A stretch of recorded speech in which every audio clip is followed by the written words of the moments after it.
Welcome to this deep dive, and today we're going to be looking at some really exciting developments in the treatment of Parkinson's disease. Yeah. It's a really debilitating disease. But imagine a future where we're not just managing symptoms, Right. but actually reversing the disease's progression. Absolutely. So that's exactly what we're going to unpack today. Okay. And we're going to be focusing on two key areas.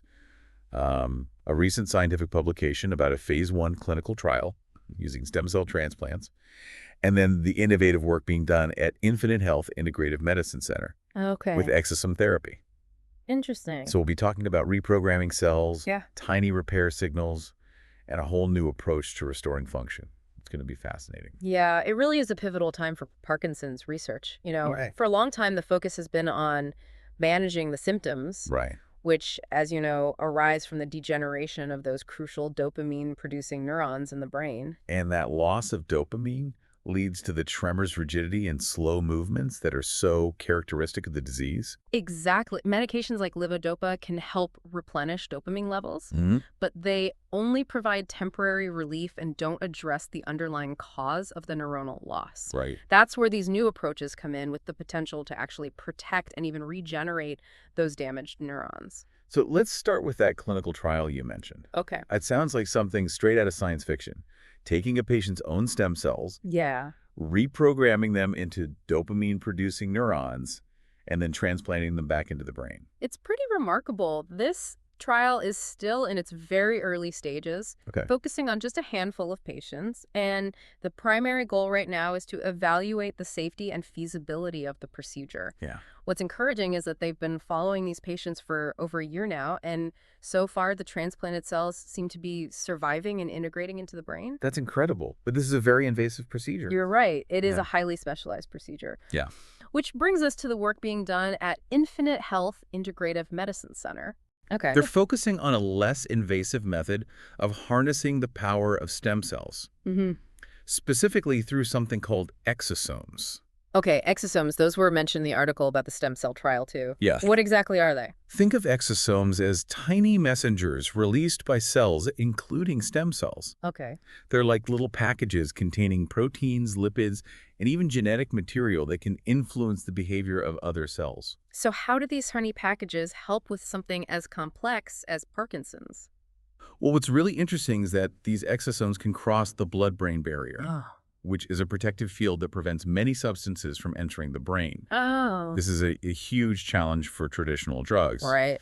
But these exosomes can slip right through, delivering their cargo directly to the damaged neurons. Okay. And what they seem to be doing is reducing inflammation, protecting those neurons from further damage, and potentially even stimulating the production of new dopamine So it's like sending in a targeted repair crew. to help those struggling brain cells. And that's what Infinite Health is focusing on, utilizing these exosomes to potentially reverse the progression of the disease. So instead of a surgical procedure, Right. they're delivering these exosomes through less invasive methods like an IV infusion. Exactly. That sounds much more accessible than brain surgery does.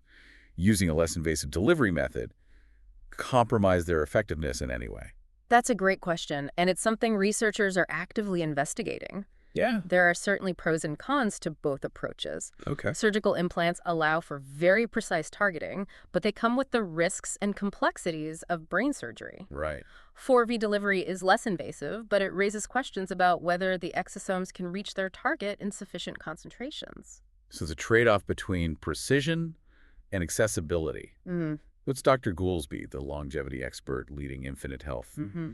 perspective on their approach? Dr. Goolsby is very optimistic about the potential of exosome therapy. He sees it as a way to not just manage symptoms, but to actually restore function Right. by promoting the body's natural healing processes. This idea of restoring function is really intriguing. Yeah. Can you elaborate on how that might actually work? What's the mechanism behind it? One of the key things is that exosomes can help reduce inflammation in the brain, Okay. which is a major contributor to neuronal damage in Parkinson's. Right. They also seem to promote the survival of existing neurons and potentially even stimulate the growth of new ones. Wow. And as we discussed earlier, they may even be able to stimulate the production of dopamine, Right. which is crucial for movement control. So they're addressing multiple aspects of the disease process, not just targeting a single symptom. Exactly. It's a much more holistic approach. I like that. And that's not all. Infinite Health doesn't just focus on exosome therapy. Okay. They have a whole philosophy called bio-individualized health optimization. Okay, that sounds interesting. Break that down for me. What does bio-individualized health optimization actually involve? Well, Well, it is, but in essence, it's about recognizing that each person with Parkinson's is unique. Okay. There's no one-size-fits-all approach. Right. Dr. Goolsby and his team look at the individual's specific biochemistry, genetics, lifestyle factors, and environmental exposures to create a personalized plan aimed at addressing the root causes of their Parkinson's. So instead of just treating the symptoms, they're trying to create the optimal conditions for the body to heal itself. Precisely, they focus on things like reducing inflammation, optimizing nutrition, managing stress, and improving sleep quality. Okay. They might recommend specific dietary changes, supplements, exercise programs, or mindfulness techniques. Right. It's really about empowering the individual to take control of their health and create an environment where those exosomes can be most effective. It sounds like a really comprehensive approach, Yeah. combining the cutting-edge technology of exosome therapy with a personalized plan that addresses the whole person. Right. What are some of the specific lifestyle factors they look at? They take a deep dive into everything from diet and gut health to sleep patterns and exposure to toxins. Wow. For example, they might assess the individual's gut microbiome, as research suggests there's a strong connection between gut health and neurological function. Interesting. They might also look at things like hormone levels, nutrient deficiencies, and inflammatory markers. So they're looking at the big picture, not just focusing on the brain in isolation. Absolutely. It's about understanding how all the systems in the body interact and contribute to the disease process. Right.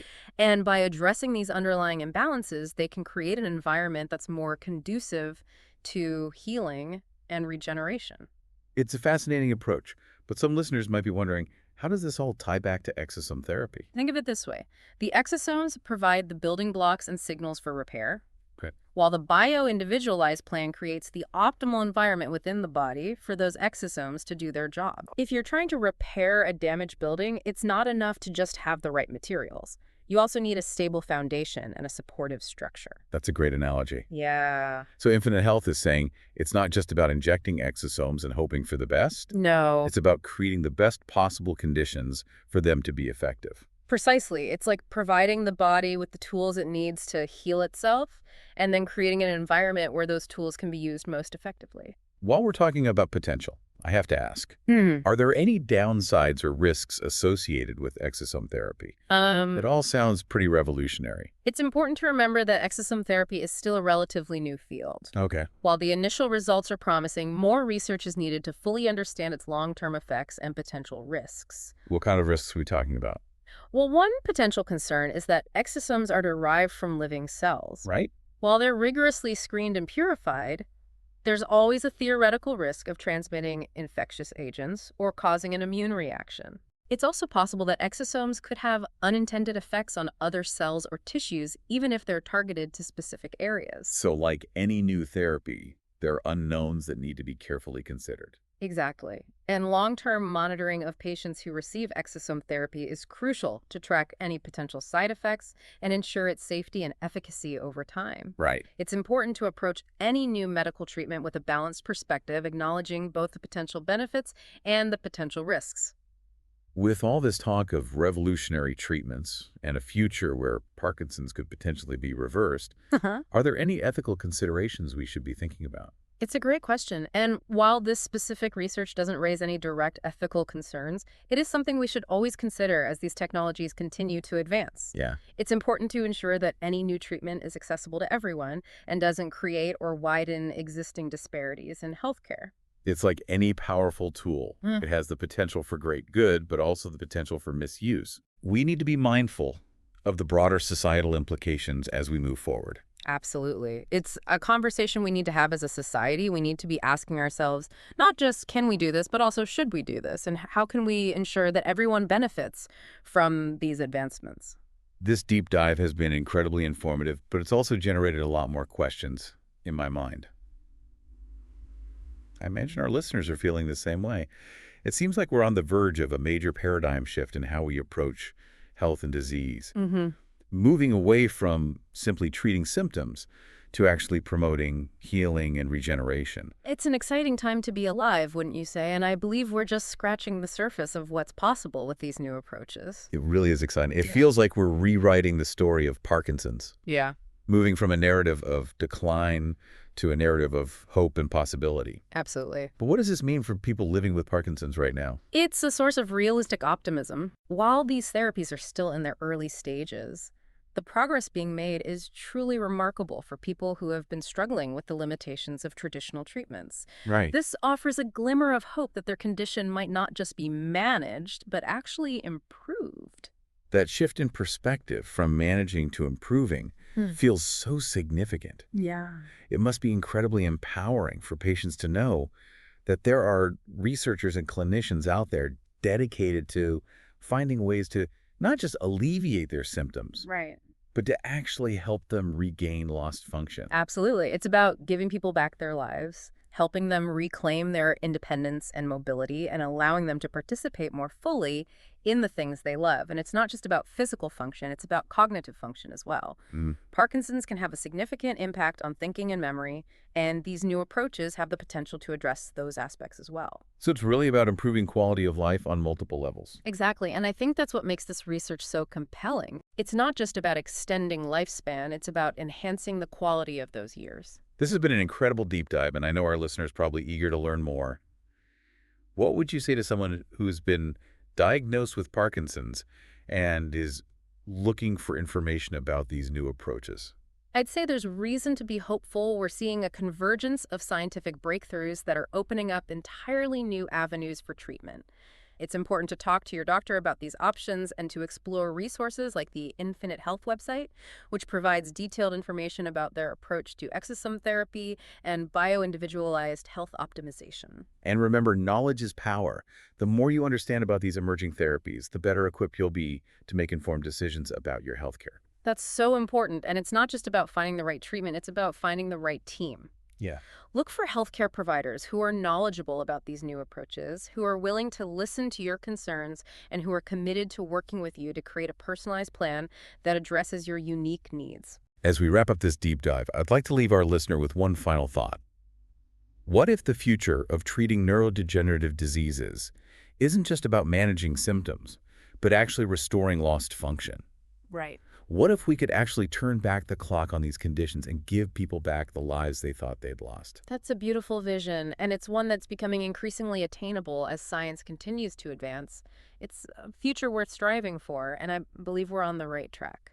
I think that's a perfect note to end on, a message of hope and a reminder that the future of health is brighter than ever. Thanks for joining us on this deep dive into the world of stem cells, exosomes, and the future of treating Parkinson's disease. We hope you found it informative and inspiring. And remember, the journey of discovery continues. Keep those minds curious, stay informed, and never give up hope. Until next time, happy exploring.